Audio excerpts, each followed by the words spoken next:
咁阿莊非常靚仔同埋非常健談嘅，得閒可以打去同佢傾下偈都冇乜所謂嘅。好啦，嚟到咧比賽已經跑咗5個圈，仲剩低7個圈嘅時候啦，暫時仍然領先緊，話贏咗成條街嘅就係 Sunny Wong 啦。第二咧就係佢親生大佬啦，黃海洋 Ocean， 雖然佢哋唔係太似樣啦。好啦，第三咧就係張宗偉，第四咧就係咧阿汪奴井咧。亦汪奴關咧，亦都係咧喺前面第4位嗰度噶啦，一路跑得好快嘅。咁啊，介紹下啲車手啦。咁啊，Sunny Wong 而家領先就贏咗成條街呢一位咧。嗱，其實咧之前有講過噶啦，佢咧有好多意外啦。咁啊，同好多車手唔同啦，因為好多車手咧如果喺比賽上面出咗意外啊，或者有其他人撞到佢啊，咁啊好多時咧啲情緒咧呢個時候會出嚟噶啦。咁啊人性啊睇得好清楚。咁啊Sunny咧其實係一個 EQ 非常高、非常有紳士風度同埋體育精神嘅車手嚟嘅。又記得上一次咧喺三水站咧，佢一路領先，好似而家咁啦，贏咗9條街咁遠嘅。咁去到差唔多比賽嘅最後嘅階段嘅時候咧，佢嘅車轆就甩咗出嚟。咁啊好不幸咧，咁啊斷送咗佢嗰個攞冠軍嘅機會啦。咁啊賽後咧我都問翻佢啦，喂Sunny你會唔會好失望啊？佢又話喂冇所謂啦，玩啫嘛，贏輸呢啲都係其次啊，最緊要玩嗰個過程過癮。嗱呢啲就可以睇到咧，實情係大將之風嘅人才嚟嘅Sunny。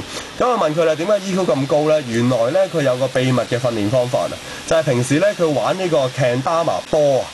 咁係乜嘢嚟嘅咧？就係日本嘅劍玉啊，叫做，亦都係咧香港人叫嘅劍球啊。咁大家有時可能睇卡通片就見過㗎啦，就係上面有一個波，跟住咧有一個有條繩拉住一個handle 咁嘅嘢咧，就有3個平面同埋一個尖嘅地方咧，我哋控制嗰個波操控。咁原來佢每一日咧都花好多時間咧，就同嗰個波咧喺度練習咁樣，因為嗰個波係好難玩嘅，咁啊佢都玩到相當高嘅水平㗎啦。咁佢話咧，原來玩嗰個波可以提升 EQ 嘅。咁大家如果家庭觀眾有興趣咧，都可以買翻過嚟玩。咁佢話都100零蚊就會玩，可以買到個相當靚㗎啦，嚟玩下咁樣。咁啊，介紹完Sunny咧，亦都介紹下我哋全年究竟積分排名榜而家暫時嘅形勢去到邊㗎啦。全年積分榜咧，暫時排緊第1名嘅咧就係黎強咯，以48分就領先緊嘅。排第2咧就係大家畫面見到灰色衫。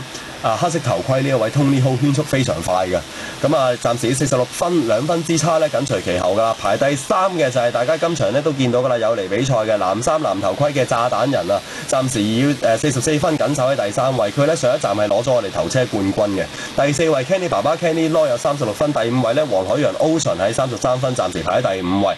競爭非常激烈㗎啦，頭5部車咧佢哋嘅積分咧就係相距15分嘅啫。排第6係 Cam Mo 啦，第7 Jason， 第8阿基，第9Erwin， 第10係阿安嘅。咁啊有幾位車手都同大家介紹下啦，特別係阿基同埋 Erwin 啦。Erwin 咧就其實都參加咗好幾站嘅雞車王杯嘅啦。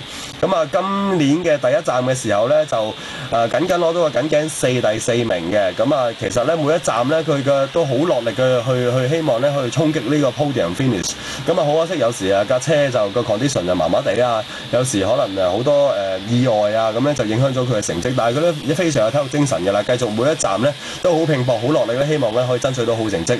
咁啊預期咧佢今年咧應該好快嘅時候咧就會可能衝擊到頭3名啦，大家會喺頒獎台上面見到佢。另外一位阿基咧，大家記憶猶新㗎啦，因為上一站嘅4月嘅雞車王杯第3站嘅時候咧，佢同 Gary Moore 咧喺決賽嘅時候咧12圈咧上演咗一個非常非常之出色嘅攻防戰啊！點解咁講咧？大家如果有興趣咧睇翻片就知㗎啦。基同 Gary 咧鬥足12個圈㗎，咁啊好貼嘅埋身肉搏嚟嘅。但係咧佢哋中間咧就冇乜嘅大碰撞啦。咁啊完全純粹咧以一個技術去較量嘅技術嘅比賽嚟，咁啊翻晒嚟咧大家拍晒手掌。而最值得留意咧就係阿基咧，雖然咧翻到嚟喺直路咧嘅時候最尾嗰條直路咧就輸咗俾阿 Gary， 咁但係佢都非常之有紳士風度啊！落車仲同阿 Gary 握手祝賀咧 ，Gary 咧攞到咧雞車王杯嘅第3名。咁啊呢位車手咧非常有體育精神咧，亦都係大家新嚟玩嘅車手咧好值得學習嘅目標對象嘅。咁啊睇翻比賽啦，而家咧鬥到頭先個牌係剩翻3個圈嘅時候㗎啦，暫時領先咧仍然係贏咗成條街，一路喺度叻緊嗰啲慢1個圈嘅車嘅Sunny啦。第2係黃海洋 Ocean 啦，第3咧係張宗偉同埋汪奴關咧就爭得好緊要嘅，爭緊第3名，但係阿Sunny揸得好輕鬆㗎啦。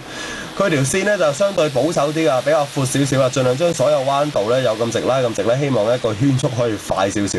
而事實上咧，佢今日咧新年喺決賽做到個圈速咧非常快㗎，係1分00秒675嘅。咁啊，雖然呢個並唔係全日嘅最快圈速，但係咧相對非常快啦。咁你話全日最快圈速暫時邊位咧？就係頭先 Heat 1做出嘅成績㗎。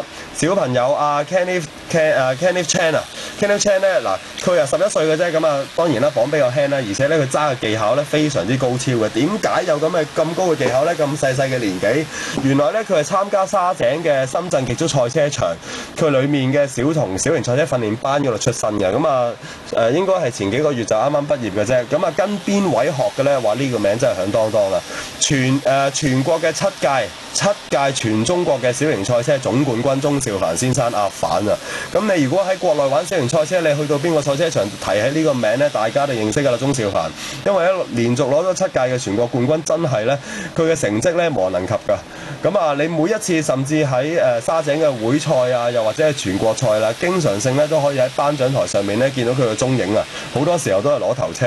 咁啊，為人都非常之斯文啊，文質彬彬咁樣嘅。咁啊，佢教導小朋友零舍好方法。如果你屋企有小朋友或者自己咧有興趣咧對小型賽車有多啲了解，或者想參加訓練班咧，好歡迎大家咧直接去同沙井嘅極速賽車場聯絡啦，又或者咧可以親身揾咧鐘兆凡咧，佢都可以幫到你嘅。咁啊，睇翻新年啦，而家暫時領先緊又叻一部車啦，翻到嚟咧已經見到 last lap 牌啦，去到倒數最後一個圈嘅時間咧，新年話似乎應該無驚無險咧，好大機會可以贏到啦。後少少咧見到咧黃海洋咧佢大佬啦，咁啊都俾佢領先咗一段好遠嘅距離啦。咁啊，同大家介紹下黃海洋啦。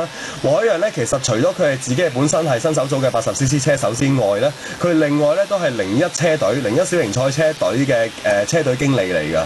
咁啊，佢代理嘅01手錶品牌咧，亦都非常之支持雞車王杯嘅。咁喺年尾咧係兩個新手組同埋精英組嘅圈速王咧，黃海洋嘅01咧，亦都咧係送出2隻咧好精美嘅手錶特別版嘅，送俾我哋雞車王嘅全年總成績圈速王嘅車手。咁啊，黃海洋最深於呢個小型賽車運動㗎啦，咁啊希望佢今日都有好成績。而家暫時咧守喺第2位，應該領先咗3、4車咧有一段距離。好啦，睇翻頭車新年啦，而家轉入最後一個彎角，入到大直路啦，無驚無險啦。今次終於咧順利完成咗賽事，格仔旗一揮，恭喜晒新年贏到我哋今一站嘅5月雞車王杯第4站雞車王杯。咁啊，第2名睇翻先，第2名衝緊上嚟嘅應該如無意外係佢大佬黃海洋啦，係啦，黑色衫白頭，非常興奮啊！後邊咧追得好貼嘅就係第3車嘅張宗偉，同大家報翻成績啦。